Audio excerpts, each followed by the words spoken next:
Hey everyone, I'm KK. Kristen. Together we are K&K Crochet, and welcome back to our channel, and we thank you and appreciate you for coming back to join us again. Stop shaking. I'm sorry. She's in a mood, I'm telling you. Every once in a while, she gets this from her daddy. They get in a really, really excited, happy, bouncing off the wall kind of mood. Most time when I come home from work, which is what I just did. And I just look at them and go, you have got to stop. No. Don't get me wrong. There's nothing wrong with being in a good mood, but they get in a picky mood. And then they want to irritate the living fire out of me. Here's what happens, okay? I go to work. I'm exhausted. I drive home. I get home, and I'm excited to be home. And then I get really, really hyper. That's what happens. Ping pong ball. Pew, pew, pew, pew, pew. No, actually, it's not that they're hyper. They're just in a super good mood, and they pick. And then after so long, you know, it's funny for a little bit, and then after so long, I'm like, okay, I'm done. Because I leave the house like 7 o'clock in the morning, and I got home at like 9 tonight, pretty much. So that's like 14 hours I've been away from my mom. So like, yeah. And together we're a hot mess express. So anyway, we've batch recorded all evening, but we had a lot to say, and so we come to you tonight to tell you that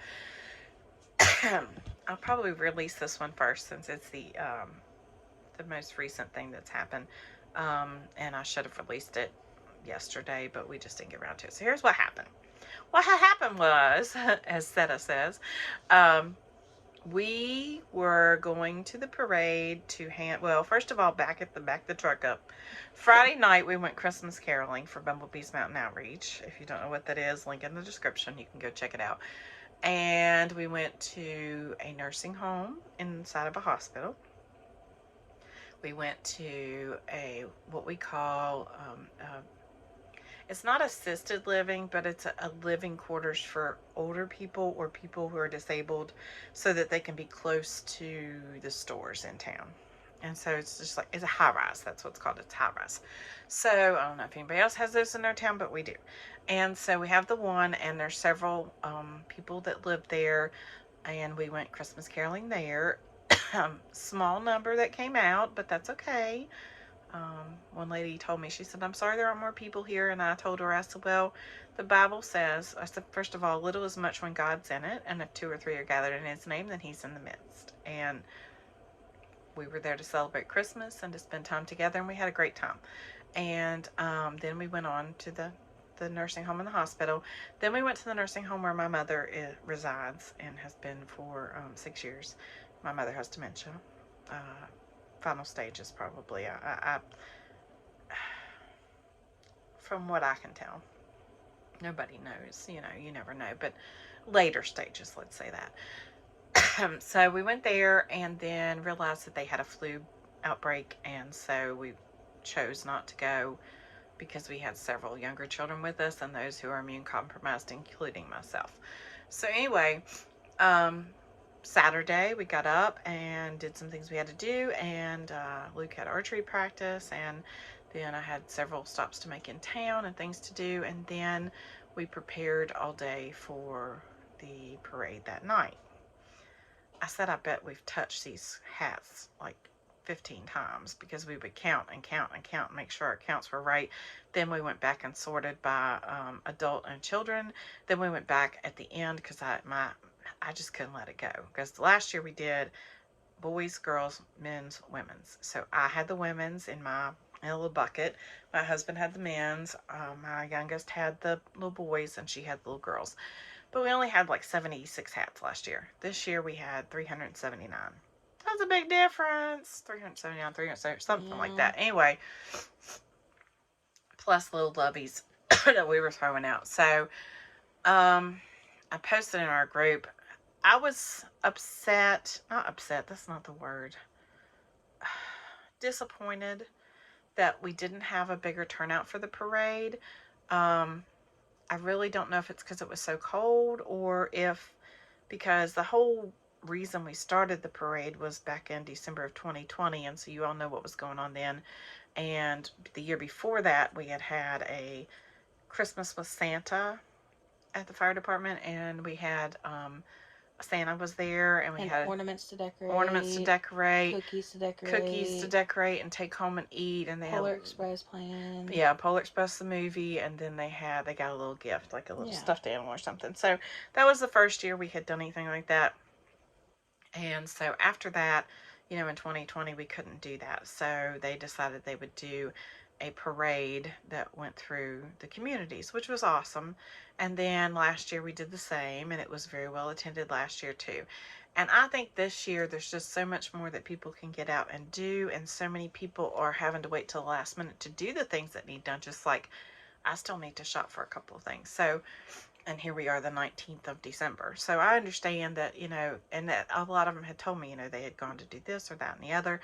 And then too, as we went through the parade, at one point, the parade goes on up the road and does a turnaround and comes back to go down in this little subdivision. Well, we didn't follow them up to the turnaround because generally there aren't that many people up in that area. And we wanted to go on and get through and slow down a little bit because they were moving faster this year. Last year the parade was like 3 hours long. So this year they wanted to get done quicker so they could get back to the area where they were going to meet up and do like Santa Claus and hot cocoa and stuff like that. So we decided we were going to go earlier, so go cut off earlier and go through the route so we have plenty of time to throw them out, because we were rushed trying to throw them in the other areas to everybody that where there were a lot of people. So long story long, by the time we got through all that, there just weren't that many people out, and I don't know if they came out later, or I know some of them said they didn't realize until later that it was coming. Whatever, for whatever reason, we ended up having several left, and quite a bit. And so I thought, oh no, I have completely overestimated what we needed. People are going to think horrible of us because we took the donations in and we didn't distribute them, and I don't know what to do with them, and I don't want to stop at this point. I want to keep going and grow this outreach and make it bigger and reach more people, and I can't say that we need to do that if we can't donate the ones that we have. Well, I worried and was upset, and just upset with myself, and just was really thinking, that I had overdriven my headlights, so to speak. But I came home. Well, we didn't come home. That's not true. No, we brainstormed. We brainstormed, and we decided that we would go to our local town that connects to where we live is not really a town. It's like a little, like, different parts that all kind of, yeah, they're not towns. They're just little subdivision like areas. We're out in the country. So we decided we would go to town, what we call going to town. And that was such a blessing.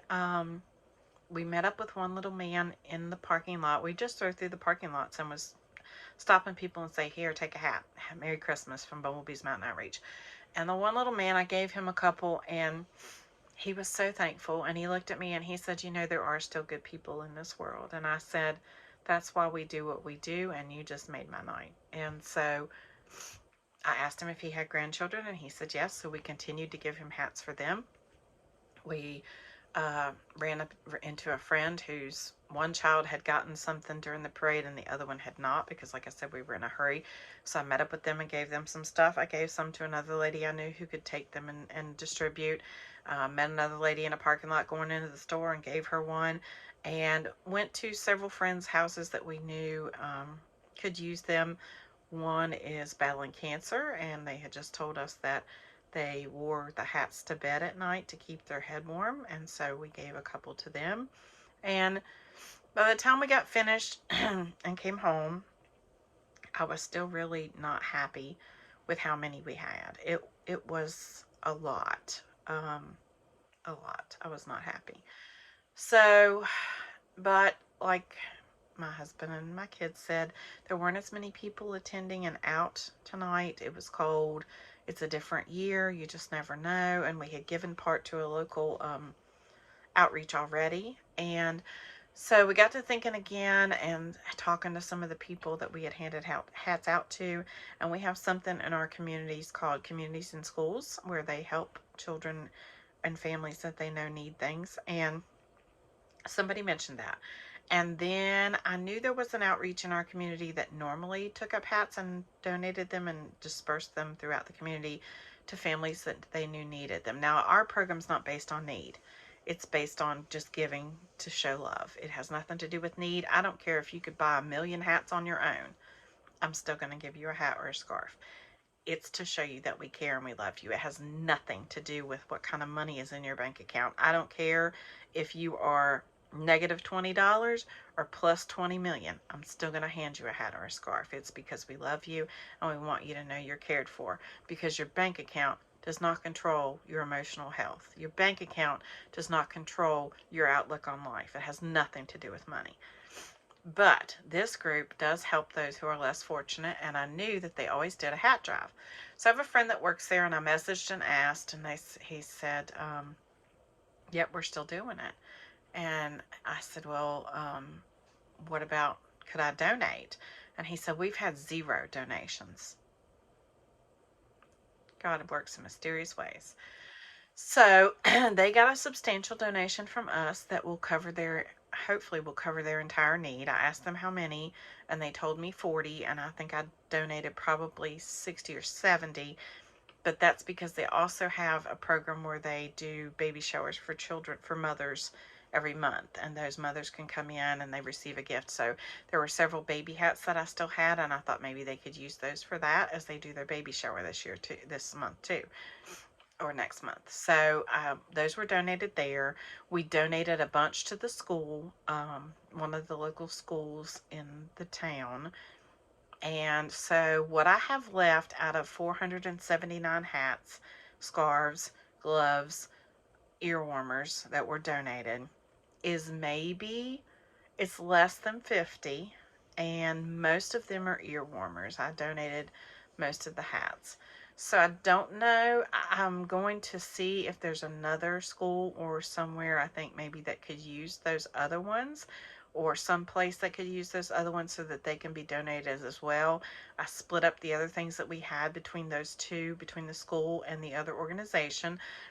So we have blessed a community, part of another community, just random act of kindness, a school, and 2 organizations in our town. We were asked by the town that we did the random acts of kindness in previously this year if we would participate in their parade. And I did not do that because I was afraid that we would not have enough to cover that town and where we live and the other outreach that we had promised to. Now, I think had our goal was 400, so we had a total donation of 479. I think had we had 600, that I definitely could have done the other parade. Of course, I could have done the other parade anyway, but I didn't know that until after we did this one. You see what I'm saying? Because I had already promised to do this one in our town, our community, and I couldn't not have enough for that. And I didn't know, well, the other parade happens about 2 weeks before our parade happens, and so I didn't know until, I didn't know for sure what I was going to have or what was going to say yes or no. So anyway, I say all that to say that next year we plan to take on that town, our community, the one outreach that we already sent the 95 to at the beginning, the loaves and fishes I was telling you about, the other outreach that is here in our town that helps with, or here in that local town that helps with struggling families, and probably some random acts of kindness and a school. So we're going to continue next year collecting hats, and we are going to keep on working harder to make sure that we up that goal. So our goal this coming year is going to be 600 so that we can cover the 2 outreaches, our community's parade, the town's community's parade, and the at least 1 school. So those are our 5 outreaches, and I think that that would help us to be able to get to where we need to be. That would be, yeah, I have to figure out exactly how many 600 is what we're going to say right now, and we're going to shoot for that, and we'll start collecting next year, and of course making. The one thing I will say, as we looked at the hats that we had, there's more of a need for children that are school-age children to adults. We don't have a whole lot of babies, And I had a lot of hats that I donated, of course, to the one organization. So they did have.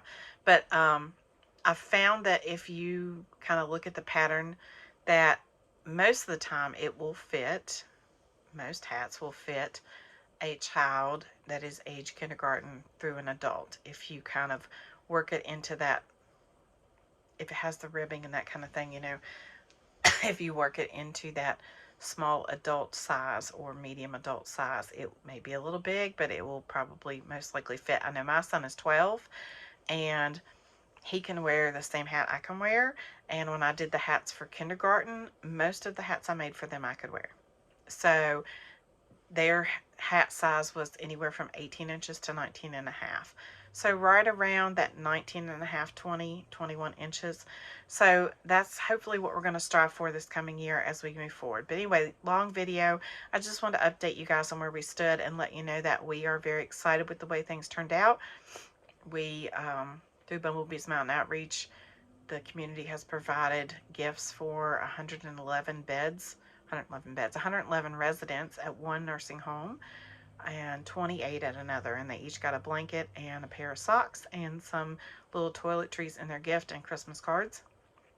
And then 479 hats, scarves, um, gloves, ear warmers as soon as I finish donating these others. So, and they will get donated and they will get used. And so I'm quite tickled with that because, like I said, when we finished the parade, I was really afraid that we were going to have an abundance of hats and stuff on our hands that didn't get used. And when they were delivered today to the different community organizations, they were tickled to death to get them and excited to be able to help others. So we're thankful that God found a way to use what has been donated and that we didn't have to stockpile it up. I don't want to stockpile things. I want to hand them out and put them in hands for those who can use them. So thank you all who donated and those who've donated yarn and those who have just wished us well and continued to encourage us. We hope you have a blessed week. We thank you. Merry Christmas to everybody. And just be kind because you don't know what anybody else is going through. You got anything to say? Merry Christmas. We love you all. Have a great week and we'll talk to you later. Bye-bye. Bye.